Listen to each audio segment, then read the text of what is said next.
अस्सलाम वालेकुम। कैसे हैं आप सब? उम्मीद है कि आप सब ठीक होंगे। मैं इस टाइम मौजूद हूँ फ्रूट मंडी में और आपके साथ फ्रूट के ताज़ा रेट शेयर करते हैं। किन्नू 100 पीस 700 की पेटी।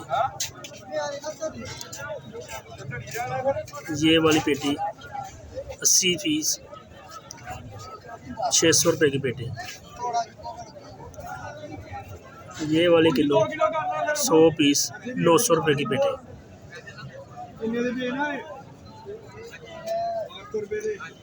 80 पीस 900 रुपये की पेटी।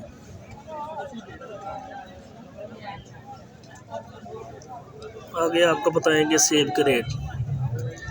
वज़न 17 किलो 2400 की पेटी। आगे अच्छी क्वालिटी का सेब वज़न 17 किलो 2700 की पेटी। पेटी 2700 की। ये वाला सेब वज़न 17 किलो, ये भी 2700 की पेटी।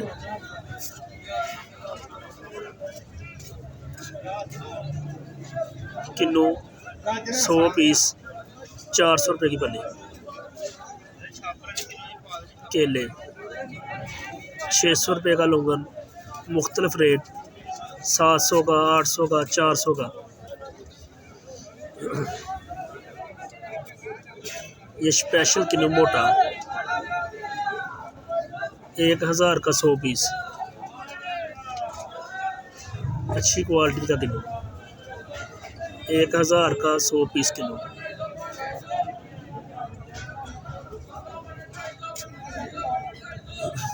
केले मुख्तलिफ रेट।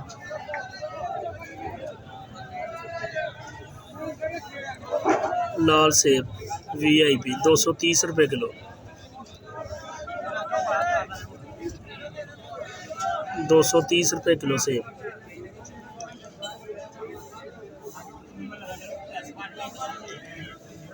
लाल सेब नार 300 रुपये किलो।